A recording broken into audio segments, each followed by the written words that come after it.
Welcome back for part 2 of our video on this month's tea club theme, Mandokoro. This video is going to be exciting again, and I just wanted to say something real quick about my setup here, because this piece of wonderful wood I obtained at Mandokoro, and that's not the only thing that I have here currently at my tea table. I will also be brewing our sencha from Mandokoro at the end of this video with the water that I obtained in Mandokoro. You have seen the water in part 1. If you haven't seen part 1 yet, just click up here and go check out that video.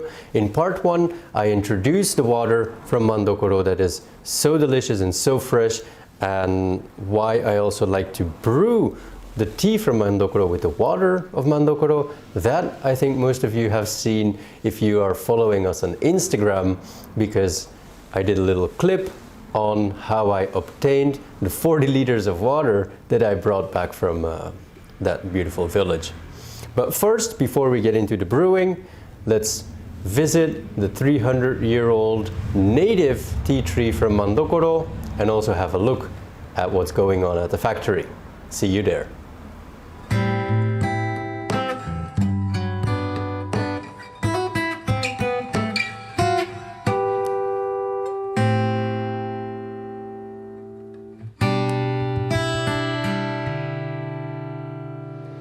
Behind me is Mandokoro's oldest tea tree. This tree is about 300 years old, and it dates back from around the origins of tea growing here in this region. Mandokoro is known as a very famous region in the Edo period, which is in the 17th, 18th century. And it was actually sung in the tea picking song that tea pickers throughout the region sang. They sang, "Uji is a tea region, tea is from Mandokoro."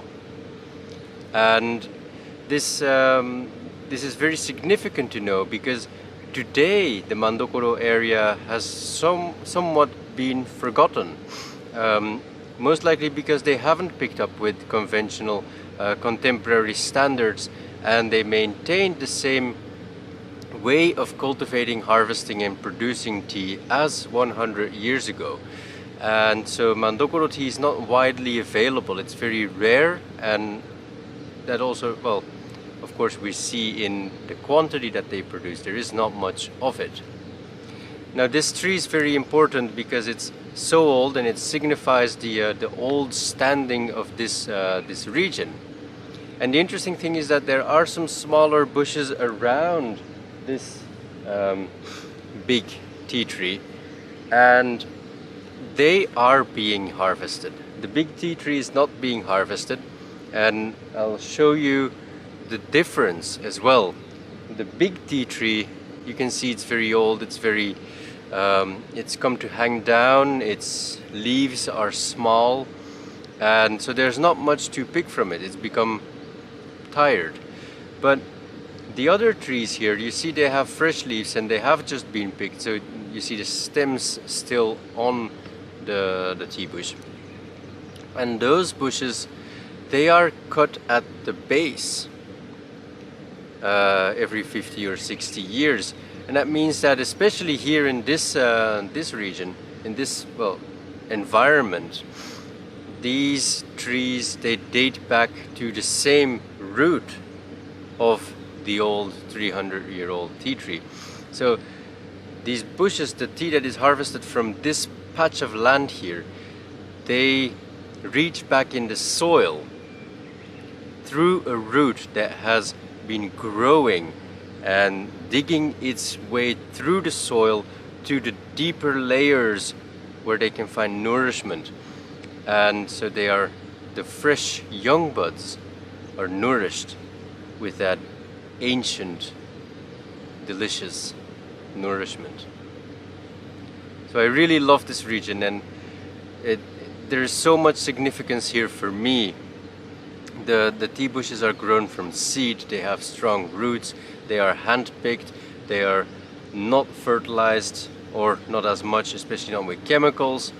No pesticides are being used. Machines are very limited. Most of the tea gardens here are focused on hand picking, and so all the ways of how tea was produced 100 or even more years ago are maintained here in Mandokoro. And that is especially why I love this region so much, and also why I support the producer that I'm visiting today, Ren Yamagata. She's one of the youngest persons in this entire village. She's about 30 years old, or in her 30s, I should say. And the average age of the population in Mandokoro is over 50. Most people that live in this village are 70, 80, 90-year-old old ladies, and they're still as vital and vigorous as ever. But they, of course, are reaching their limit as well. And so what we could see happen is that the tradition that exists here in this region might pass together with them.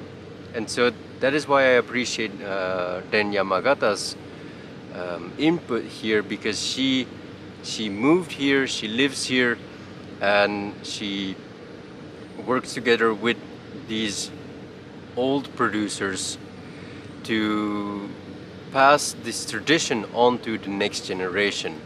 And I find that very admirable and a very necessary thing to do. So that is why I'm here today. That is why I'm helping her pick the tea today, and also why I want to introduce this beautiful region with you. And I also came out to take a peek at where they produce the gyokuro of this area. In the past there was more gyokuro production here, and now it's mostly sencha, but a few producers, only two actually, have started doing gyokuro again, and we're here at the gyokuro tea garden.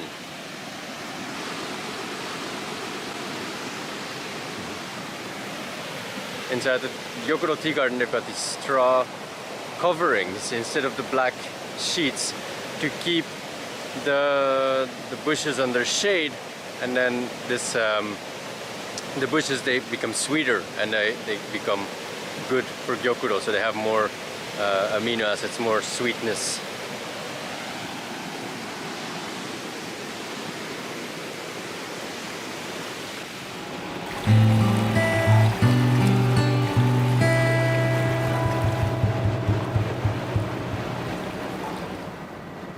So welcome to the factory. This is where we're producing the bancha, and of course first the bancha, the leaf for the bancha has to be packed in this big tank. It's a big wooden box that is used for steaming, and as you can see it's a later harvest, so that means that twigs, branches and larger leaves are used for this tea. There's quite a lot of tea packed into one box, so it's very heavy, and you see the wheels under the box. It makes it easier to move about, but in the past I believe that they had to really lift it up and carry it about.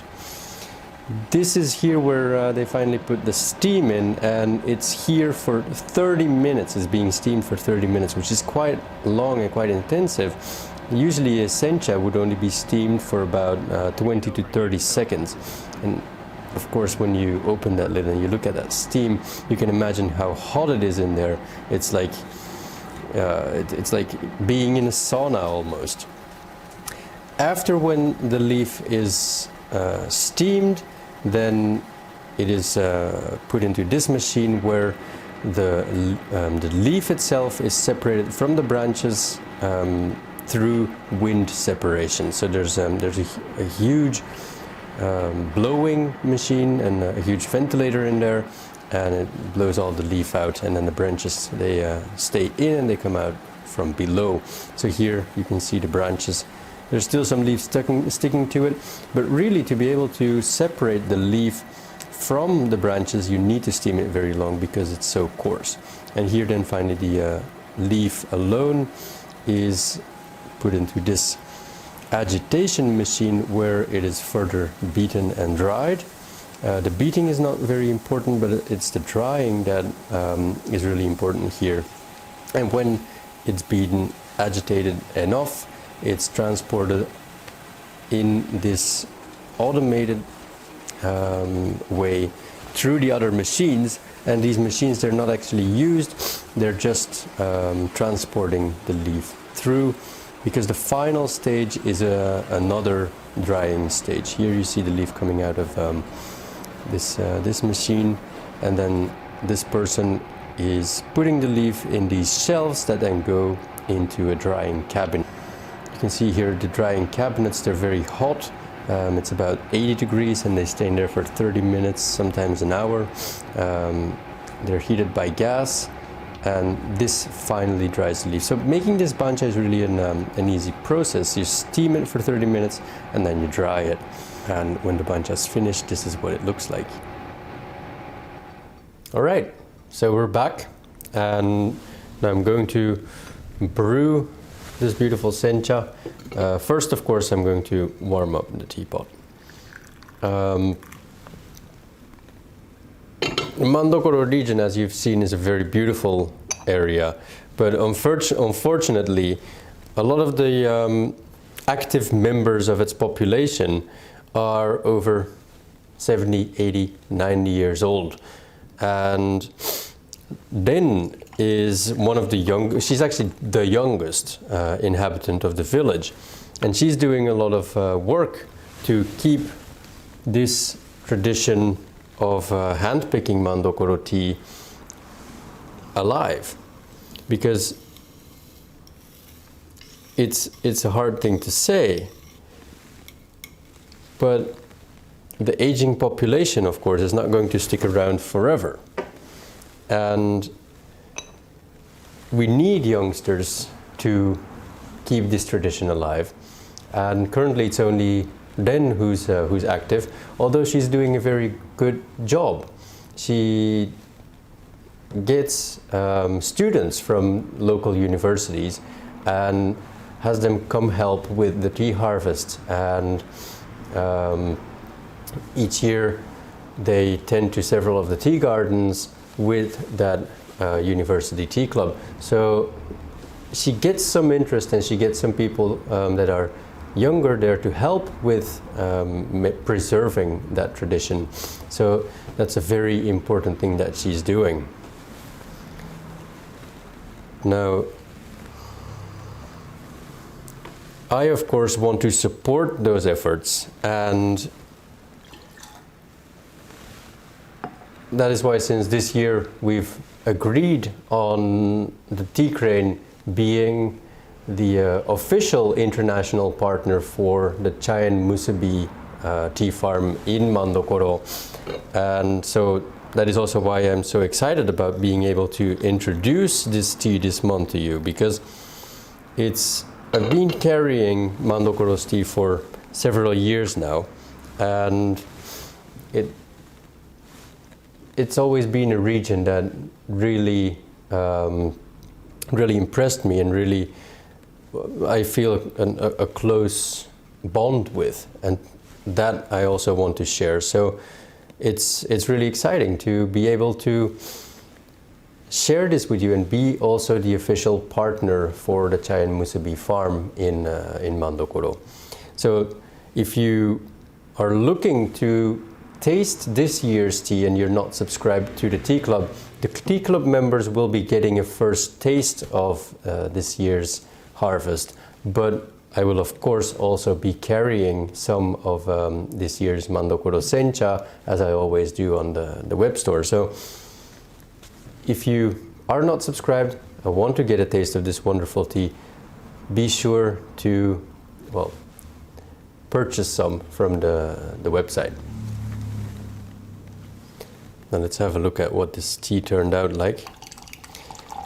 Very important to know again is, and it's just the fun of the setting. That's also what makes it so fun brewing tea and just experiencing tea, is that I'm brewing this Mandokoro sencha on a piece of wood that is also from Mandokoro with the water from Mandokoro.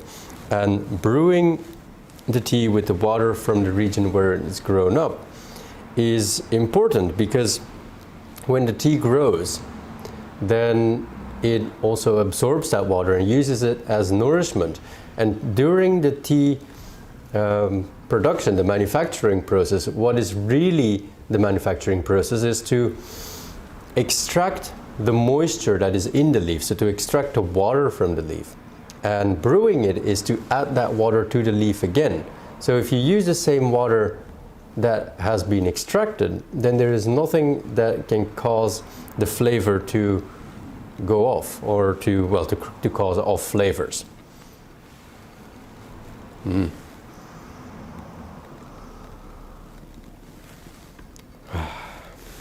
Really fresh, really green.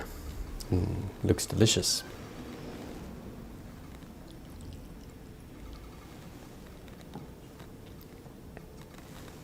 So, let me have a taste of this.